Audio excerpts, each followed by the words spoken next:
오늘 새벽 우리에게 주신 하나님의 말씀은 사무엘하 16장입니다. 다윗이 마루턱을 조금 지나니 무비보셋의 종 시바가 안장 지은 두 나귀에 떡 200개와 건포도 100송이와 여름과일 100개와 포도주 한 가죽 부대를 싣고 다윗을 맞는지라.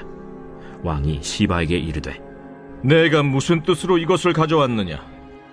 나귀는 왕의 가족들이 타게 하고 떡과 과일은 청년들이 먹게 하고 포도주는 들에서 피곤한 자들에게 마시게 하려 함이니이다. 내 주인의 아들이 어디 있느냐? 예루살렘에 있는데 그가 말하기를 이스라엘 족속이 오늘 내 아버지의 나라를 내게 돌리리라 하나이다. 무미보셋에게 있는 것이 다 내 것이니라. 내가 절하나이다. 내 주 왕이여, 내가 왕 앞에서 은혜를 입게 하옵소서. 다윗 왕이 바후림에 이름에 거기서 사울의 친족 한 사람이 나오니 게라의 아들이요 이름은 시므이라. 그가 나오면서 계속하여 저주하고 또 다윗과 다윗 왕의 모든 신하들을 향하여 돌을 던지니 그때 모든 백성과 용사들은 다 왕의 좌우에 있었더라. 시므이가 저주하는 가운데 이와 같이 말하니라. 피를 흘린 자여, 사악한 자여, 가거라, 가거라. 사울의 족속의 모든 피를 여호와께서 내게로 돌리셨도다. 그를 이어서 내가 왕이 되었으나 여호와께서 나라를 내 아들 압살롬의 손에 넘기셨도다. 보라, 너는 피를 흘린 자이므로 화를 자초하였느니라 하는지라. 스루야의 아들 아비새가 왕께 여짜오되, 이 죽은 개가 어찌 내 주 왕을 저주하리까? 청하건대 내가 건너가서 그의 머리를 베게 하소서. 스루야의 아들들아, 내가 너희와 무슨 상관이 있느냐? 그가 저주하는 것은 여호와께서 그에게 다윗을 저주하라 하심이니 내가 어찌 그리하였느냐 할 자가 누구겠느냐? 또 다윗이 아비새와 모든 신하들에게 이르되, 내 몸에서 난 아들도 내 생명을 해하려 하거든 하물며 이 베냐민 사람이랴. 여호와께서 그에게 명령하신 것이니 그가 저주하게 버려두라. 혹시 여호와께서 나의 원통함을 감찰하시리니 오늘 그 저주 때문에 여호와께서 선으로 내게 갚아주시리라. 다윗과 그의 추종자들이 길을 갈 때 시므이는 산비탈로 따라가면서 저주하고 그를 향하여 돌을 던지며 먼지를 날리더라. 왕과 그와 함께 있는 백성들이 다 피곤하여 한 곳에 이르러 거기서 쉼이라. 압살롬과 모든 이스라엘 백성들이 예루살렘에 이르고 아히도벨도 그와 함께 이른지라. 다윗의 친구 아렉 사람 후세가 압살롬에게 나갈 때에 그에게 말하기를, 왕이여 만세! 왕이여 만세! 하니 압살롬이 후세에게 이르되, 이것이 내가 친구를 후대하는 것이냐? 내가 어찌하여 내 친구와 함께 가지 아니하였느냐? 그렇지 아니하니이다. 내가 여호와와 이 백성 모든 이스라엘의 택한 자에게 속하여 그와 함께 있을 것이니이다. 또 내가 이제 누구를 섬기리이까? 그의 아들이 아니니까. 내가 전에 왕의 아버지를 섬긴 것 같이 왕을 섬기리이다. 압살롬이 아히도벨에게 이르되, 너는 어떻게 행할 계략을 우리에게 가르치라. 왕의 아버지가 남겨두어 왕궁을 지키게 한 후궁들과 더불어 동침하소서. 그리하면 왕께서 왕의 아버지가 미워하는 바 됨을 온 이스라엘이 들으리니 왕과 함께 있는 모든 사람의 힘이 더욱 강하여지리이다. 이에 사람들이 압살롬을 위하여 옥상에 장막을 치니 압살롬이 온 이스라엘 무리의 눈앞에서 그 아버지의 후궁들과 더불어 동침하니라. 그때 아히도벨이 베푸는 계략은 사람이 하나님께 물어서 받은 말씀과 같은 것이라. 아히도벨의 모든 계략은 다윗에게나 압살롬에게나 그와 같이 여겨졌더라. 이 새벽에도 하나님의 은혜가 함께하기를 간절히 바랍니다. 사람은 위기에 처할 때 그 주변에 있던 사람들이 어떤 사람인지 다 온전하게 드러납니다. 다윗이 왕위에 올랐다는 것, 우리가 막연히 다윗 시대를 떠올려 보면 다윗은 참 태평성대를 이루었고 위대한 왕으로 이해를 하고 있습니다. 그러나 오늘 말씀에도 등장하듯이 실상은 다윗이 왕이 됐을 때 사울의 일가, 원래 마하나임에서 사울 왕이 왕국을 이루었기 때문에 그 사울을 추종하던 사람들은 다윗 시대에 여전히 있었습니다. 그때 왕이 반대파를 끌어안을 것인가 아니면 내칠 것인가, 그것에 따라서 나라가 어떻게 운영이 되는가가 결정이 되죠. 우리나라 정치는 계속해서 반목의 정치를 끌어가기 때문에 우리가 그런 이야기만 하면 금방 이해를 할 겁니다.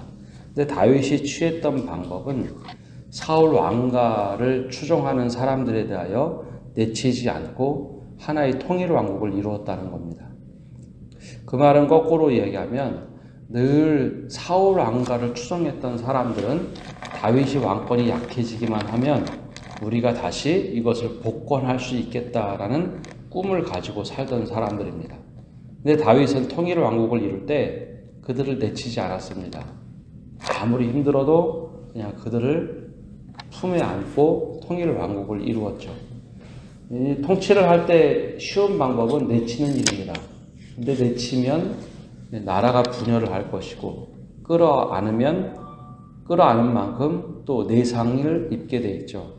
오늘 드디어 이제 말씀 속에 주변에 어떤 사람들이 있는가, 그 모습이 등장을 하는데, 이스라엘 왕으로서 잘 통치를 하다가 압살롬 아들이 반역을 일으키게 되죠.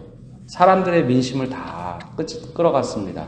그리고 예루살렘으로 들어온다는 이야기를 듣고 다윗은 아들과 전쟁할 수가 없으니 피신하게 되죠. 피난길에 오르자 드디어 사울 일가를 추종했던 사람들 모습에 다양한 모습들이 막 등장하기 시작합니다. 제일 먼저 나오는 것은 시바라는 사람입니다. 시바라는 사람은 원래 무비보셋의 종으로 성경에 등장하는데 정확하게는 사울 왕의 사환이었습니다. 사울 왕의 신하였는데 그 손자 무비보셋의 종으로까지 살던 사람이죠. 예전에 다윗이 모든 통일왕국을 이루자 이 시바라는 사람이 찾아왔습니다.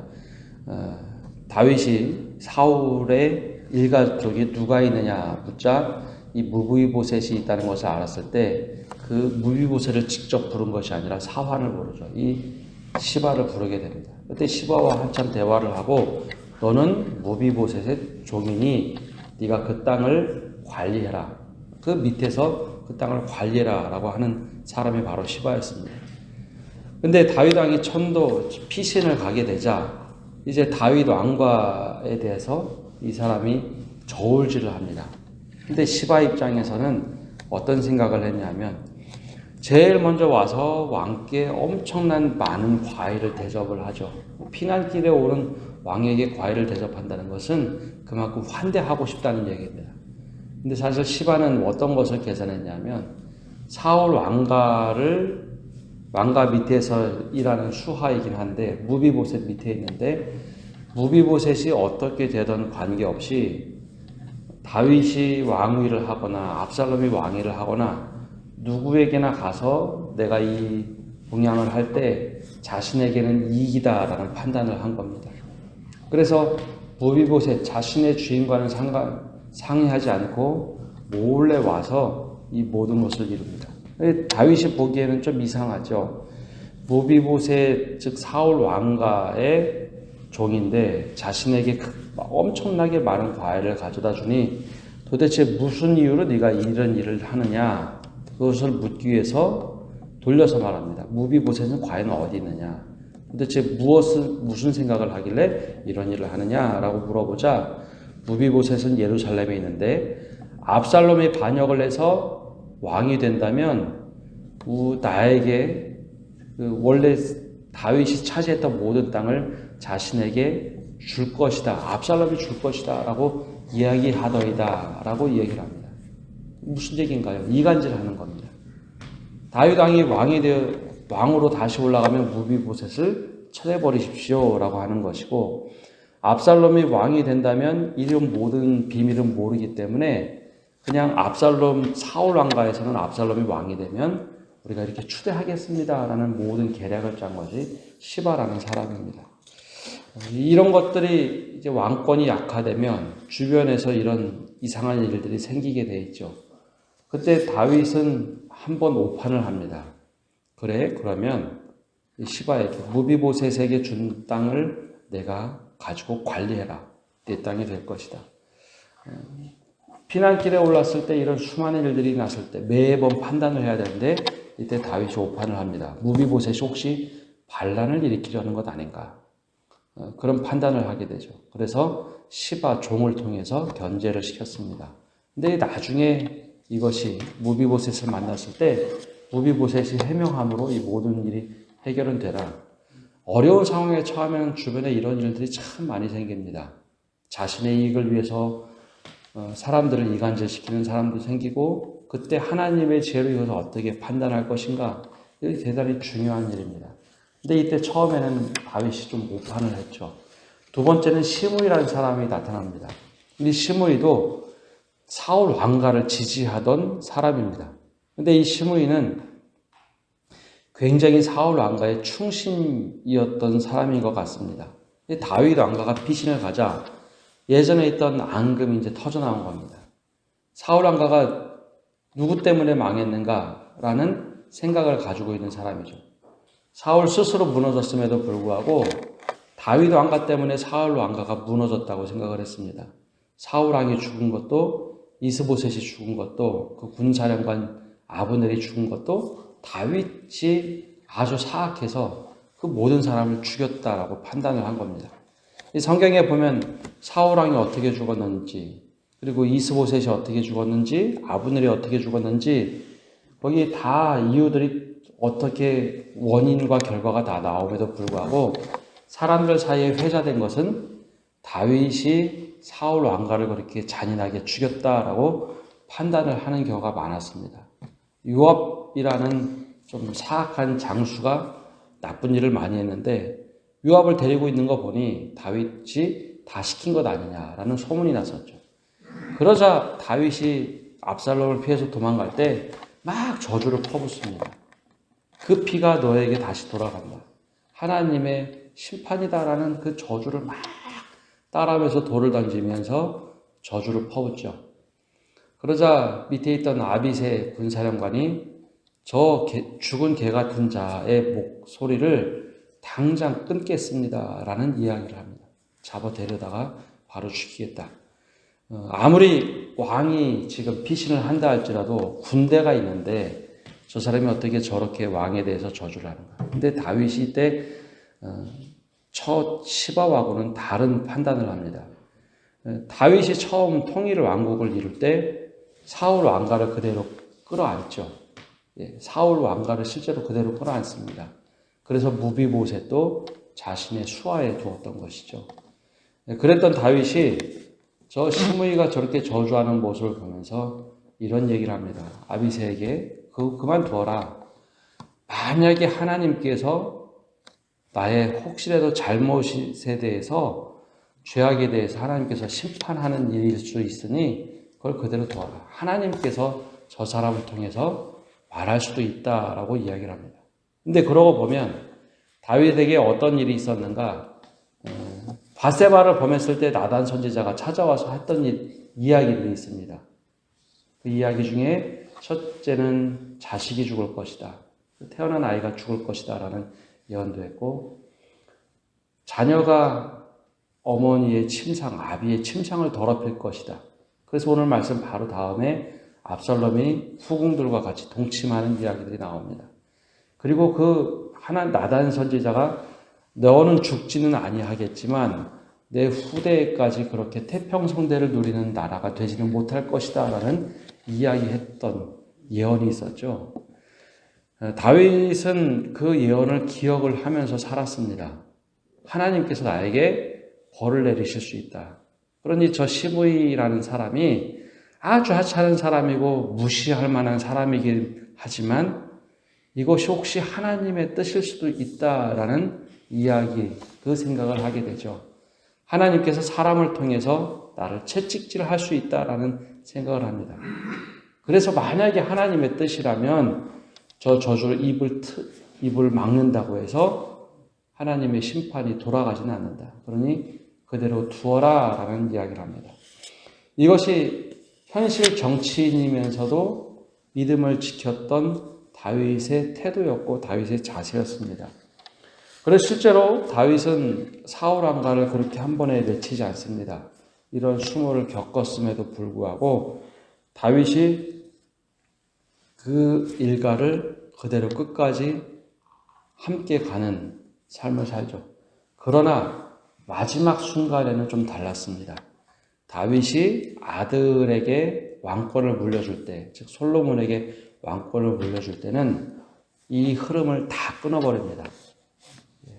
아들에게 물려주면서 내가 이 모든 일들을 떠안고 가겠다 하면서 자신의 부하들에게 또 솔로몬에게 이야기를 합니다.